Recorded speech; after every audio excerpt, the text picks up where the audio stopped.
So hello everyone, welcome to the course. So आज हम पढ़ेंगे data representation,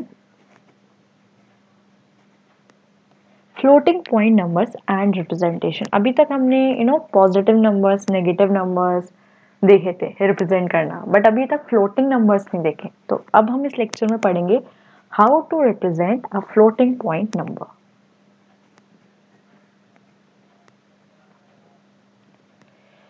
So the representations discussed so far applies only to integers. अभी तक हमने integers को देखा था.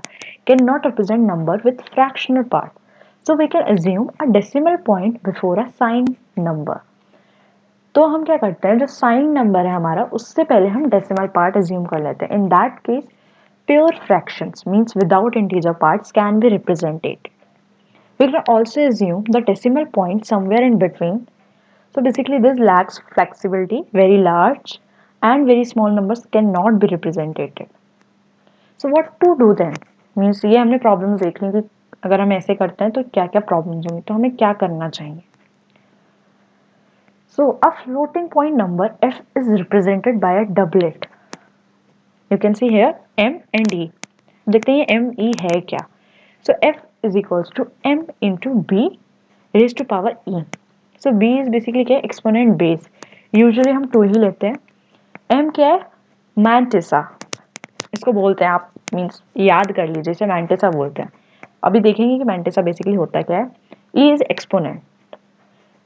तो ये हमारा जो है फ्लोटिंग पॉइंट रिप्रेजेंट करने का एक फॉर्मूला है, आप कह सकते हैं. m is usually represented in two's complement form.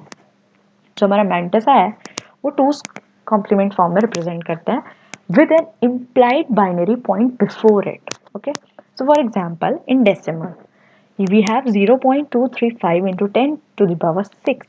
Okay, तो अब हम इसे बाइनरी फॉर्म में कन्वर्ट करेंगे 235 को. ओके, फिर हम ने देखा था कि जो b है हमारा बेसिकली एक्सपोनेंट बेस होता है, तो हम 2 लेते हैं. अब हमने क्या करा, 6 को बाइनरी में कन्वर्ट कर दिया, दैट इज 0 1 1 0. ये हमारा मैंटिसा पार्ट, ये है हमारा एक्सपोनेंशियल पार्ट.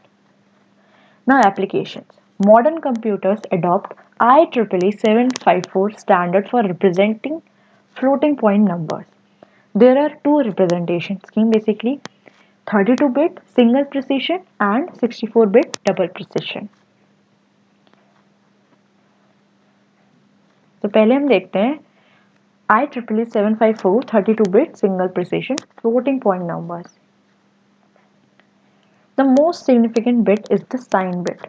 अभी तक हम पढ़ते आ रहे हैं कि जो हमारी MSB है वो हमारी साइन बिट होती है, with 0 for positive number and 1 for negative numbers.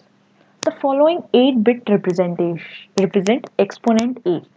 Okay, तो जो उसके बाद 8 बिट होती है हमारी, उस वो हमारी एक्सपोनेंट होती है, वैल्यू e की वैल्यू होती है. द रिमेनिंग 23 बिट्स, जो हमारी रिमेनिंग 23 बिट्स बची वो हमारी हुई fraction. So here you can see ये हमारी साइन बिट, ये हमारा एक्सपोनेंट और ये हमारी फ्रैक्शन. जो फ्रैक्शन है वो स्टार्ट हो रहा है हमारा 0 to 22 तक रहेगी बिट. 23 से 30 तक we have exponent, then 31 as a sign bit.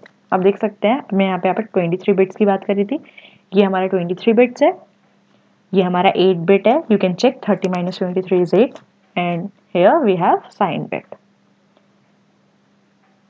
So value of a normal number -1 raised to power s, s क्या है हमारा sign bit, into 1.0 plus 0.m.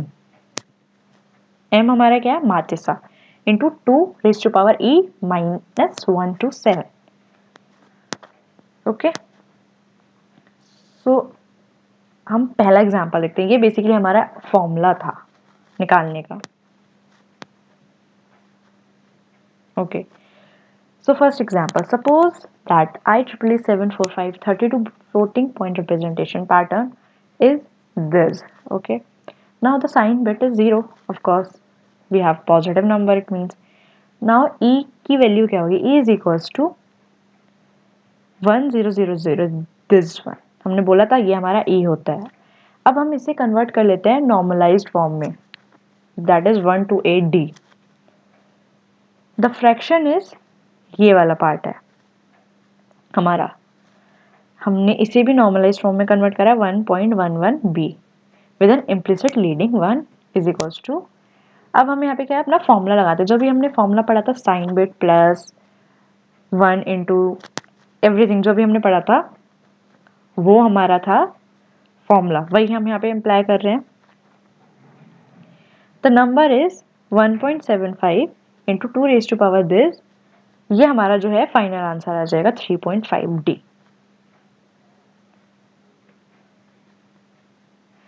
Now we have here 1EEE75464 double precision floating point numbers. So the representation scheme for 64-bit double precision is similar to the 32-bit. So here also जो हमारी MSB है वो हमारी sign bit होगी, 0 positive number को represent करेगा और 1 negative को। यहाँ पे कुछ चेंजेस होता है, एज यू कैन सी यहाँ पे एक्सपोनेंट जो बिट्स हैं वो 11 होंगी और जो फ्रैक्शन पार्ट होगा वो हमारा 52 होगा। So here we can see the value of a normal number, जो हमारा नॉर्मल नंबर की वैल्यू आएगी वो इस फॉर्मूले से आएगी।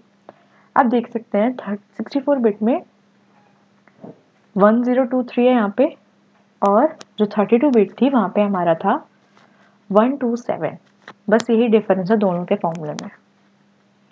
Now you can see the calculation. आप normalized form, the value of n is calculated as follows. Normalized form for 1 means जो e है वो 1 और 2046 के बीच में होती है उसकी वैल्यू। सो n इक्वल्स टू -1, ये हमारा वही है जो भी हमने पीछे n की वैल्यू निकालना सीखा था, ये वही है।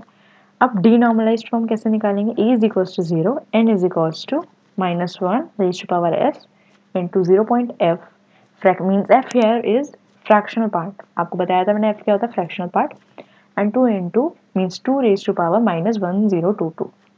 These are in denormalized form. So for e is equals to 2047, n represents special values such as plus minus inf means infinity. ठीक है, e की वैल्यू 2047 होगी तो जो n रिप्रेजेंट करेगा वो प्लस माइनस इन्फिनिटी में करेगा, and n is a not a number basically. So here you can see representation of long integers. A long integer is a data type in a computer science whose range is greater, sometimes even double, than that of the standard data type integer. So basically आप long से समझ सकते हैं, long मतलब बहुत बड़ा, जो normally हम देखते हैं numbers अपने representation में उससे कहीं ज़्यादा।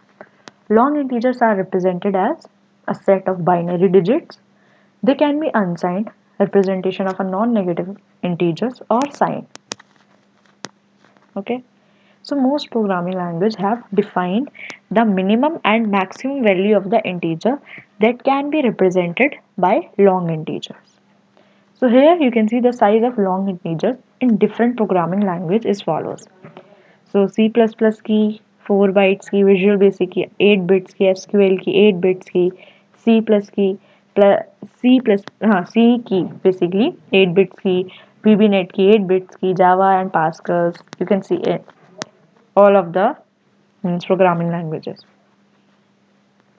So here you can see there is a previous year question in a 4-bit representation. What is the value of 111 in signed integer form, unsigned, signed 1's complement, signed 2's complement?